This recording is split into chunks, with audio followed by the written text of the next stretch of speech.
హౌస్కి అందరినీ కనెక్ట్ చేస్తున్నా, ఫ్యామిలీ మెంబర్స్ అందరినీ. అదే సమయంలో ఆ హౌస్ని జియో ట్యాగింగ్ చేస్తున్నా. అదే మాదిరిగా NPI account, national payment gateway కింద అన్ని కూడా తీసుకుంటున్నా. మొన్న నేను 10% ఇళ్ళకి డబ్బులు ఇవ్వాలంటే వరదలు వచ్చిన తర్వాత ఇవ్వలేకపోయా. ఎందుకంటే వాళ్ళ దగ్గర మా అకౌంట్స్ వాళ్ళ దగ్గర లేవు.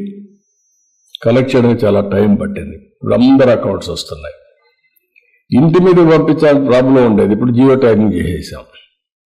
నేను ఏదైనా రేపు ఒక విపత్తు వస్తే నేరుగా ఆయన ఇంటి మీద ఫుడ్ డ్రాప్ చేసే పరిస్థితి వస్తుంది. Every house is authenticated with geo tagging.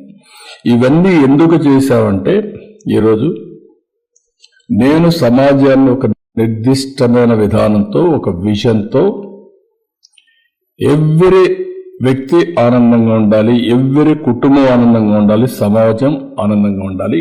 అదే wealthy, healthy, happy family. That is my goal. అది చేయడానికి ఈరోజు ఇవన్నీ చేసిన తర్వాత ఇంటర్ఫేస్ అన్ని కూడా ఈజీ అవుతాయి. అందుకే P4 అన్నాను. జీరో పావర్టీ, ఆర్థిక అసమానతలు తగ్గించడం కోసం నిరంతరం పనిచేయడం. హై నెట్వర్త్ ఇండివిజువల్స్ ఎవరైతే డబ్బులు బాగా సంపాదించారో వాళ్ళు, ఎవరైతే అందరికంటే కింద ఉండే వాళ్ళని మెంటరింగ్, లేకపోతే వాళ్ళని ఏ విధంగా మీరు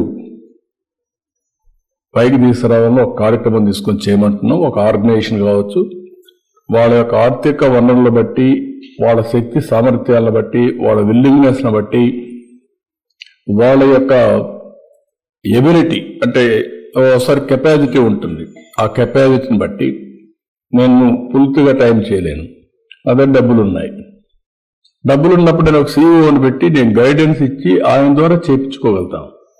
బట్ సాటిస్ఫాక్షన్ ఉంటుంది నాకు. సిఎస్ఆర్ ఫండ్స్ ఉన్నాయి, ఇవన్నీ పెట్టి P4 అనేది ఒక గేమ్ చేంజర్గా తయారవుతుంది.